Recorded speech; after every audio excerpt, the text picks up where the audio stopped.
মাছরাঙা দেশের সংবাদে স্বাগত জানাচ্ছি সুমাইয়া সাজ্জাদ। দেশের অন্যান্য অঞ্চলের খবরের সঙ্গে আজ থাকছে উত্তরবঙ্গের সংবাদ পদ্মার তীরে। শুরুতেই গার্ডিয়ান লাইফ ইন্স্যুরেন্স সংবাদ শিরোনাম।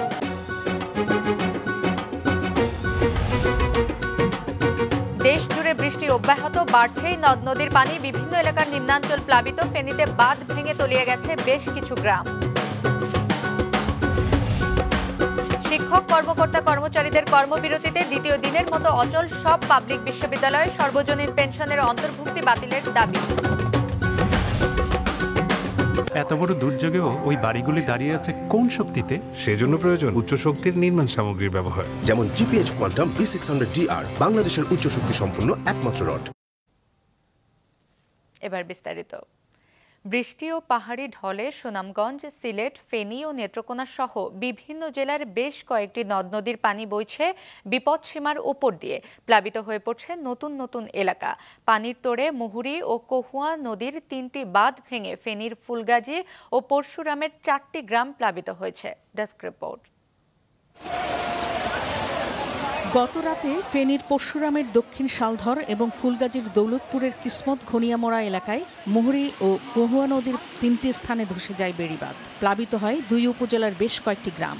শেষ খবর পাওয়া পর্যন্ত বাঁধের ভাঙা অংশ দিয়ে পানি ঢুকে প্লাবিত হয়ে পড়ছে নিম্নাঞ্চলের নতুন নতুন এলাকা। এই রাত্রে 10টার মধ্যে পুরো রাস্তা ভেঙে পড়ে গেছে, ঘর সহকারে পুরো আমার ঘর, জিনিসপাতি তেমন কিছু বের করতে পারি নাই। ভাঙ্গে বারবার আমরা ছেলে মেয়ে কষ্ট করি, নদী ভাঙ্গে আর ভান্দিও না, কিছু করেও না। ঠিকাদাররা মজবুত করে বান বাঁধে না, এই কারণে এই পরিস্থিতি। সুনামগঞ্জের সুরমার 16 ঘর ও ছাতক পয়েন্টে পানি বিপদসীমার উপর দিয়ে বইছে। সৃষ্টি হয়েছে ফের বন্যা। ডুবে গেছে ফসলি জমি ও চারণভূমি। বাড়িঘরে পানি ঢুকে পড়ায় দুর্ভোগে পড়েছেন নদী তীরের অর্ধশতাধিক পরিবার। পানিতে সয়লাব পুরো হাওড় অঞ্চল। এদিকে সুরমা নদী পারাপারের সময় নৌকাডুবিতে নিখোঁজ হয়েছে এক শিশুসহ 3 জন। পানি বাড়তে শুরু করছে, গরু বাছুর, গরু ছাগল নিয়ে আমাদের চলাফেরা, বাড়ি থেকে বার হওয়া, দেশে দিক যাওয়া খুব সমস্যা। রান্না বাড়া করা যাচ্ছে না, চুলায় পানি। আমরা একবেলা খাই আর একবেলা না খাই আছি। ধীরে গতিতে পানি আইয়া আমাদের ঘরের মধ্যে প্রায় কোমর পানি। এই রাস্তার মধ্যে অনেকের বাসা বাড়ির মধ্যে পানি উঠছে। হাওড়ে এখন পানি খুব বেশি একটা মানে ধারণ ক্ষমতা নেই, কারণ কিছুদিন আগে আমাদের প্রায় বিপদসীমার 69 সেন্টিমিটার উপর দিয়ে প্রবাহিত হয়েছিল। সেক্ষেত্রে এখন হাওড়ের পানিতে পরিপূর্ণ এবং উজান থেকে যদি পানিটা আসে সেক্ষেত্রে সহজে বন্যা পরিস্থিতি সৃষ্টি করবে। সিলেটের বিভিন্ন উপজেলায় নদী তীরের বিভিন্ন এলাকা সহ নগরীর উপশহর তালতলা, মেজরটিলা, বাগবাড়ি, পায়রা সহ বিভিন্ন ওয়ার্ড পানিতে ডুবে গেছে। পানিবন্দী হয়ে পড়েছেন কয়েক লাখ মানুষ। পানি বাড়ায় সিলেটের গোয়াইনঘাটের 2টি সড়ক পানিতে তলিয়ে যাওয়ায় বিভিন্ন এলাকায় যোগাযোগ বিচ্ছিন্ন হয়ে পড়েছে। ভারত থেকে নেমে আসা পাহাড়ি ঢলে পিয়াইন নদী, সারি এবং গোয়াইন, এর মধ্যে 3টি নদীর পানির যে উচ্চতা সীমা সেটি বৃদ্ধি পাচ্ছে। গতকাল চেরাপুঞ্জিতে 313 মিলিমিটার বৃষ্টিপাত হয়েছে এবং এর প্রভাব আজকে ব্যাপকভাবে এখানে পড়েছে। নেত্রকোনার উদ্ভাখালী, সোমেশ্বরী, কংস, ধনু ও মগরা সহ সব নদ নদীর পানি বেড়ে বিপদসীমা ছুঁই ছুঁই। জেলার কলমাকান্দা উপজেলা সদর, বরখাপন, পোগলা ইউনিয়নের বেশ কিছু এলাকায় পানি ঢুকেছে। পানি ঢুকছে মদনমোহনগঞ্জ ও খালিয়াজুড়ির বিভিন্ন নিচু এলাকাতেও। ডলে পানি থেকে আবার রাস্তাঘাট 2 ভাগ আছে। আগে একবার পানি উঠছে, উঠতে আবার নামছে। এভাবে যদি বৃষ্টি হয় আবার রাস্তা বাড়িতে পানি উঠবে। বাড়ি যাওয়ার রাস্তা বন্যা বৃষ্টিতে তলে গেছে, বন্যা হওয়ার সম্ভাবনা আছে বেশি। এদিকে লালমনিরহাটে তিস্তা ব্যারেজ পয়েন্টেও পানি বইছে বিপদসীমার উপর দিয়ে। পানি নিয়ন্ত্রণে ব্যারেজের 44টি জলকপাট খুলে দিয়েছে পানি উন্নয়ন বোর্ড। আকস্মিক পানিতে ডুবে গেছে জেলা সদর, পাটগ্রাম, হাতীবান্ধা, কালীগঞ্জ ও আদিতমারি উপজেলার প্রায় অর্ধশত এলাকা। পানিবন্দী হয়ে পড়েছে প্রায় 20,000 পরিবার। তলিয়ে গেছে আমনক্ষেত, গবাদি পশু নিয়ে চরম বিপাকে পড়েছেন মানুষ। গাইবান্ধার তিস্তা, যমুনা, ব্রহ্মপুত্র ও ঘাঘট নদীর পানি বেড়েছে। জেলার সুন্দরগঞ্জের বেলকা, হরিপুর, লখিয়ারপাড়া, তারাপুর, কাপাসিয়া, লালচামার, পোড়ারচর সহ অন্তত 15টি চরের নিচু এলাকা পানিতে ডুবে গেছে। রাঙ্গামাটির মাচালং, গঙ্গারাম বাজার ও বাঘাইহাট সড়ক পানিতে তলিয়ে যাওয়ায় সাজেকে আটকা পড়েছে 6 শতাধিক পর্যটক। নাদিয়া আফরিন, মাছরাঙা নিউজ ডেস্ক। দর্শক, কিছুক্ষণ আগে সিলেট, সুনামগঞ্জ ও ফেনী থেকে বন্যা পরিস্থিতির খবর জানিয়েছেন সহকর্মীরা।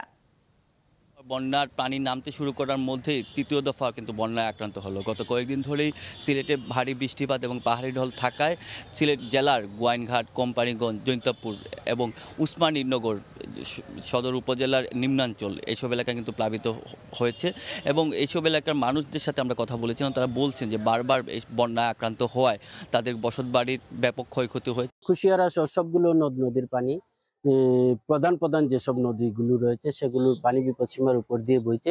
নদীর পানি বৃদ্ধির সাথে সাথে সুনামগঞ্জে কিন্তু হাওর যেগুলো রয়েছে, মধ্যবর্তী স্থানে যেসব গ্রামগুলো গড়ে উঠেছে সেসব গ্রামে কিন্তু নিম্নাঞ্চলে পানি রয়েছে। বাঁধ ভেঙে ফুলগাজী বাজার সহ আশপাশের প্রায় 4টি গ্রাম প্লাবিত হয়েছে। প্লাবনে একজন লোক নিহত হয়েছেন। প্লাবনের কারণে, বন্যার কারণে জেলা প্রশাসক ফেনী, ফুলগাজী এবং পরশুরামের এইচএসসি বা আলী পরীক্ষা স্থগিত করেছেন।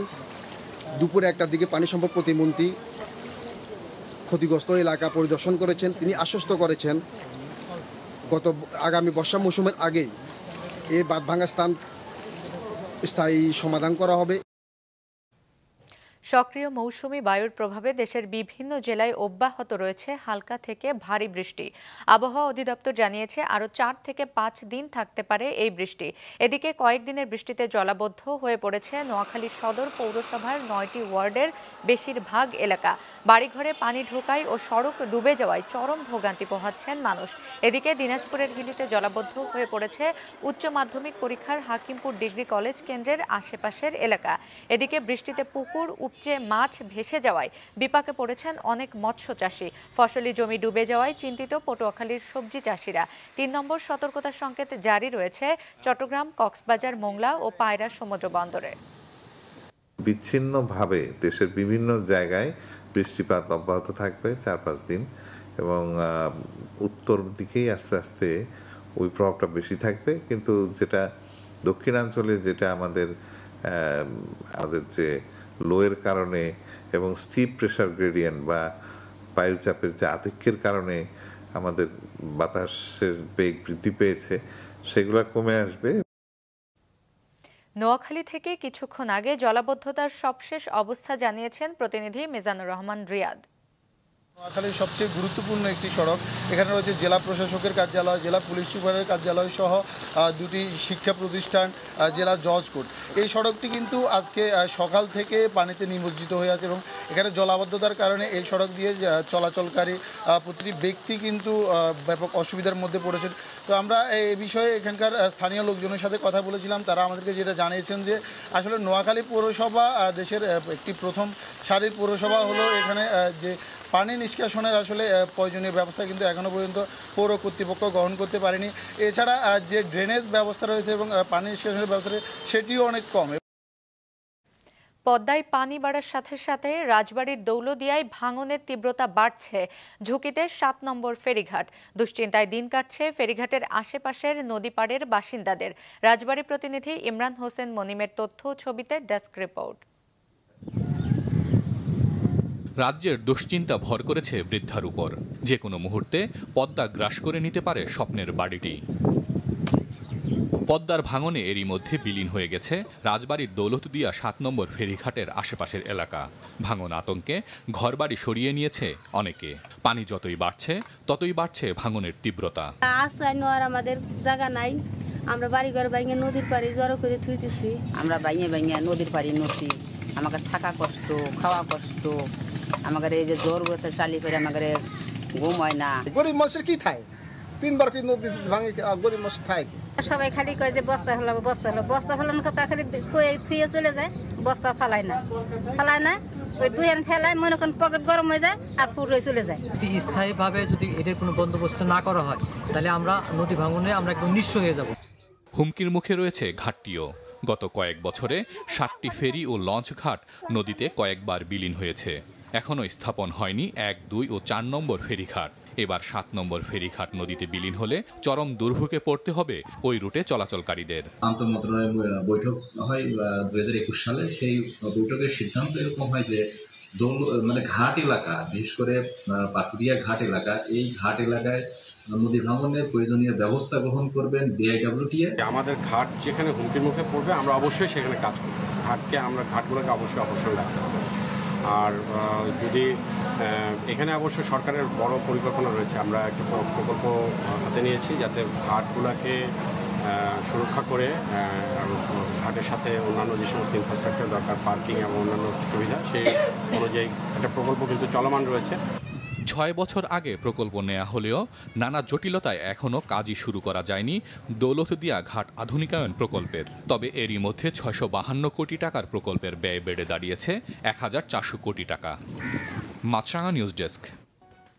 সর্বজনীন পেনশন প্রত্যয় স্কিমের প্রজ্ঞাপন প্রত্যাহার সহ 3 দফা দাবিতে দ্বিতীয় দিনের মতো কর্মবিরতি পালন করছেন দেশের সব পাবলিক বিশ্ববিদ্যালয়ের শিক্ষকেরা।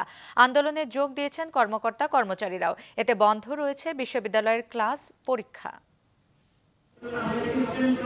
শিক্ষকদের অনির্দিষ্টকালের ধর্মঘটে দ্বিতীয় দিনের মতো অচল সারা দেশের পাবলিক বিশ্ববিদ্যালয়। 3 দফা দাবিতে দুপুরে রংপুর বিশ্ববিদ্যালয়ের শিক্ষকেরা প্রশাসনিক ভবনের সামনে অবস্থান নেন। 13 মার্চের পরের থেকে 30শে জুন পর্যন্ত আমরা ধারাবাহিকভাবে অর্থ মন্ত্রণালয়, শিক্ষা মন্ত্রণালয় সহ সংশ্লিষ্ট সকল মন্ত্রণালয়কে আমরা জানিয়েছি, কিন্তু তারা কোনো কর্ণপাত করেনি। না করার কারণে আমরা গতকাল থেকে অর্থাৎ 1 জুলাই থেকে আমরা সর্বাত্মক কর্মবিরতিতে যাচ্ছি। এক্ষেত্রে আমরা মাননীয় প্রধানমন্ত্রী দেশরত্ন শেখ হাসিনার হস্তক্ষেপ প্রত্যাশা করি। ময়মনসিংহে বাংলাদেশ কৃষি বিশ্ববিদ্যালয়ের শিক্ষক, কর্মকর্তা ও কর্মচারীরা সর্বাত্মক কর্মবিরতি পালন করছেন। দুপুরে বিশ্ববিদ্যালয়ের প্রশাসনিক ভবনের সামনে সমাবেশ করেন তারা, পরে বের করেন মৌন মিছিল। আজ থেকে পূর্ণ দিবস কর্মবিরতি পালন করছি। এখানে কোনো ক্লাস, পরীক্ষা, কোনো একাডেমিক কাজ সব কিছু বন্ধ আছে এবং এই শুধু এখানেই না, এটা সমস্ত বাংলাদেশের যেখানে গভর্নমেন্ট ভার্সিটিগুলো আছে সবাই একসঙ্গে ফেডারেশনের আন্ডারে আমরা প্রায় 56টা ভার্সিটি একসঙ্গে প্রোগ্রাম করছি এবং সমস্ত বাংলাদেশের প্রোগ্রাম হচ্ছে এবং এই প্রোগ্রাম কিন্তু কন্টিনিউ করবে আমার দাবি পূরণ হওয়া পর্যন্ত। জাহাঙ্গীরনগর বিশ্ববিদ্যালয়ে পূর্ণ দিবস কর্মবিরতি পালন করে শিক্ষক, কর্মকর্তা ও কর্মচারী ঐক্য পরিষদ। শিক্ষক সমিতি সমাজবিজ্ঞান অনুষদের সামনে এবং কর্মকর্তা কর্মচারীরা রেজিস্ট্রার ভবনের সামনে প্রতিবাদ কর্মসূচি পালন করেন আজ।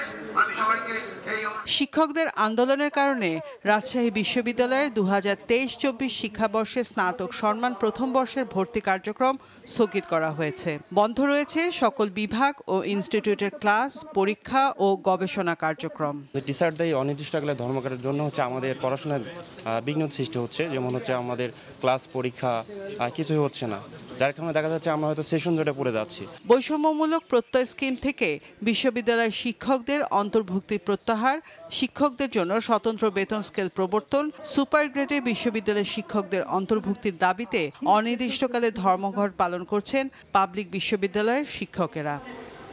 রওশন জাহান মিষ্টি, মাছরাঙা নিউজ ডেস্ক। এবার উত্তরবঙ্গের সংবাদ পদ্মার তীরে।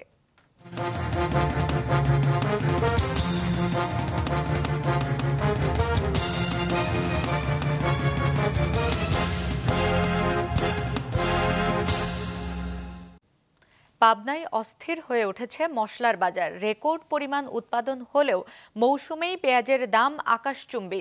বৃদ্ধি পেয়েছে আদা, রসুন, কাঁচামরিচ সহ দেশি বিদেশি মশলার দাম। প্রতিনিধি শহীদুল ইসলামকে সাথে নিয়ে উৎপল মির্জার রিপোর্ট। সদ্য বিদায় নিয়েছে পেঁয়াজের মৌসুম। এখনো কৃষকের ঘরেও আছে পর্যাপ্ত পেঁয়াজ। হাট বাজারেও পেঁয়াজের যোগান যথেষ্ট। কৃষি বিভাগের তথ্য অনুযায়ী দেশের অন্যতম পেঁয়াজ প্রধান এ জেলায় এবার আবাদ হয়েছে প্রায় 7.5 লাখ মেট্রিক টন পেঁয়াজ, যা কিনা দেশে মোট চাহিদার প্রায় 1/4। বাংলাদেশের মোট পেঁয়াজ যেখানে 28 লক্ষ মেট্রিক টন চাহিদা, আমাদের এই জেলায় এবছর 7,78,000 মেট্রিক টন পেঁয়াজ উৎপাদন হয়েছে। আমাদের লক্ষ্যমাত্রার চেয়ে 18,000 মেট্রিক টন পেঁয়াজ আমাদের অতিরিক্ত উৎপাদন হয়েছে। অথচ পাবনার বড় বাজারে পেঁয়াজ বিক্রি হচ্ছে কেজি প্রতি 90 থেকে 100 টাকায়। 15 দিনের ব্যবধানে 100 টাকার কাঁচামরিচ বিক্রি হচ্ছে 200 টাকায়, আদা 350 আর রসুন বিক্রি হচ্ছে 250 টাকায়। আজকের পেঁয়াজ গেল হলে আপনার 90, রসুন গেল হলে 200, 250 আর আদা গেল 300, 350, মরিচ গেল 200 টাকা কেজি। পেঁয়াজের বাজার, রসুনের বাজার, আদা, কাঁচামরিচ ঈদ আসার আগেও বৃদ্ধি ছিল, এখন ওইভাবেই আছে। কোনো নিয়ন্ত্রণ নাই বাজারে। এলোমেলোভাবে ব্যবসায়িকরা সিন্ডিকেট করে এলোমেলো দামে বিক্রি করতেছে। কুরবানির ঈদে দেশি বিদেশি মশলার দাম বাড়লেও তা এখনো কমেনি। কেজি প্রতি ৩,০০০ টাকার এলাচ বিক্রি হচ্ছে ৩৪ থেকে ৪,০০০ টাকায়। দারুচিনি, লবঙ্গ, গোলমরিচ, কিশমিশ ও জিরা সহ সব পণ্যের দামই বেড়েছে কেজিতে ২ থেকে ৫০০ টাকায়। ঈদের আগে একটা সিন্ডিকেট এই মশলার দাম বাড়িয়েছে, ঈদ চলে গেলেও এখন পর্যন্ত সেই একই অবস্থা আছে। মশলার বাজারটা অনেক বেশি, প্রত্যেকটা জায়গায় মানে ক্রেতারা আসে সব হিমশিম খাওয়া যায়। কোরবানির ঈদের আগে মালের অতিরিক্ত চাহিদার দরুন মালের বাজার মালটার যোগান ঠিকমতো হয় না, যার জন্য মালটা চাহিদা বাড়ার জন্য দামটা বাড়িয়ে যায়। এ মূল্য বৃদ্ধির জন্য খুচরা বিক্রেতারা দুষছেন আমদানিকারক আর পাইকারি বিক্রেতাদের। লবঙ্গ, দারচিনি দাম বেড়ে গেছে, কমতেছে না দাম।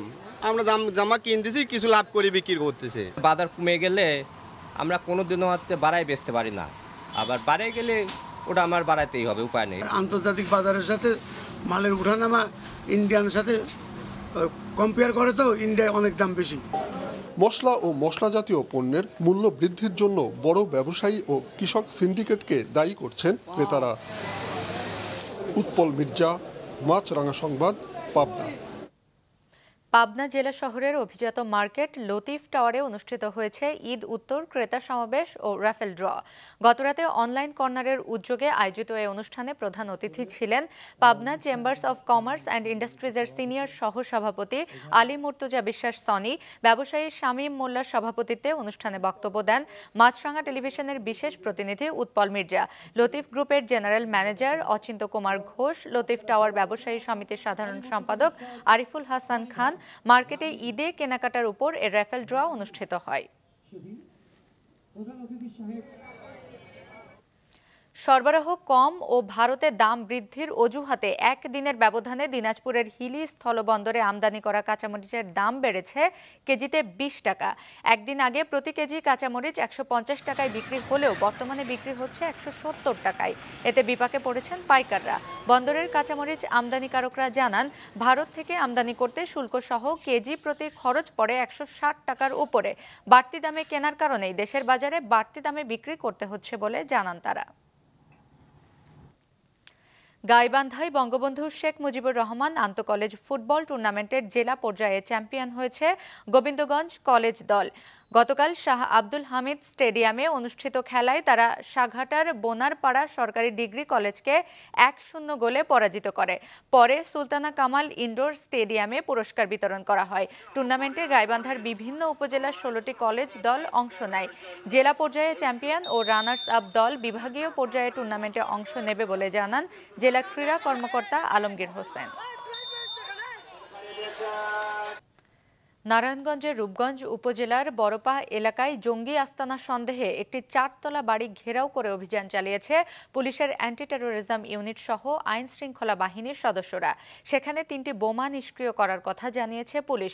দুপুরে নারায়ণগঞ্জ পুলিশ সুপার গোলাম মোস্তফা রাসেল বিষয়টি নিশ্চিত করেন।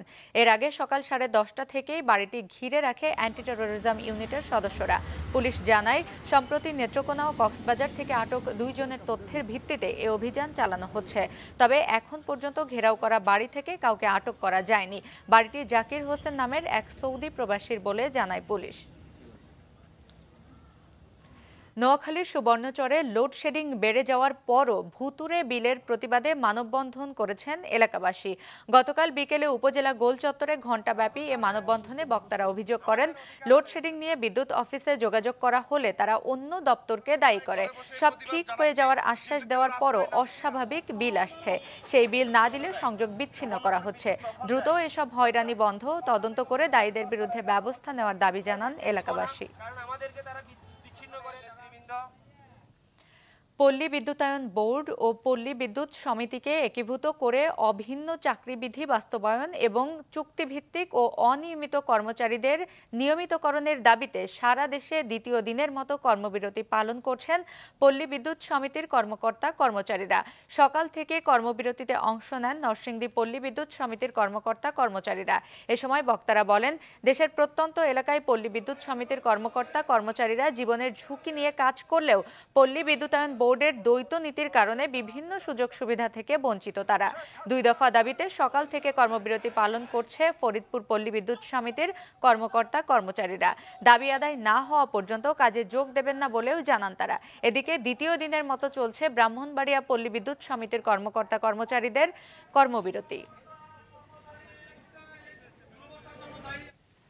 যশোর সদরের হামিদপুরে বীর মুক্তিযোদ্ধা আসাদুজ্জামানের বসত বাড়ি ভাঙচুর ও লুটপাটের অভিযোগ অস্বীকার করেছেন অভিযুক্ত জেলা আওয়ামী লীগের সভাপতি বীর মুক্তিযোদ্ধা শহীদুল ইসলাম মিলন।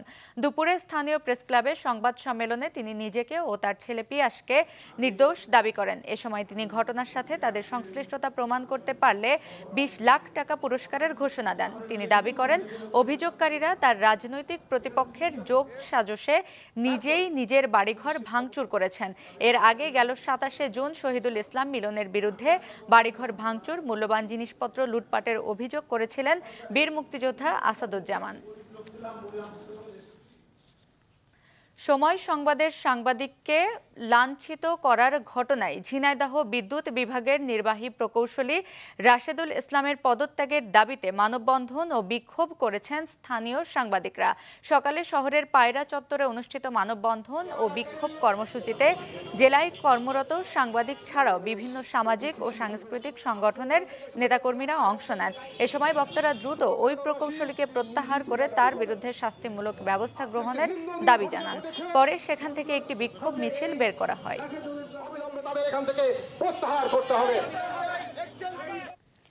রক্ষণাবেক্ষণের কারণে 1 সপ্তাহ বন্ধ থাকার পর ফের শুরু হয়েছে পটুয়াখালীর পায়রা 1320 মেগাওয়াট তাপ বিদ্যুৎ কেন্দ্রের ইউনিট 1-এর উৎপাদন। সোমবার বিকাল 4:30টার দিকে শুরু হয় উৎপাদন। ফলে কেন্দ্রটির সক্ষমতার পুরোটাই এখন জাতীয় গ্রিডে সরবরাহ হচ্ছে বলে জানিয়েছেন তত্ত্বাবধায়ক প্রকৌশলী শাহ আব্দুল হাসিব। তিনি জানান, আগামী বৃহস্পতিবার ইউনিটটির চালুর কথা থাকলেও জরুরি ভিত্তিতে আগেভাগেই ইউনিটটিতে উৎপাদন ফেরানো হয়। এতে দক্ষিণাঞ্চলে বিদ্যুৎ বিভ্রাট কমে আসবে বলে মনে করেন তিনি। নিষেধাজ্ঞা অমান্য করে সমুদ্র থেকে ধরায় বিভিন্ন প্রজাতির 200 কেজি মাছ জব্দ করেছে মৎস্য বিভাগ।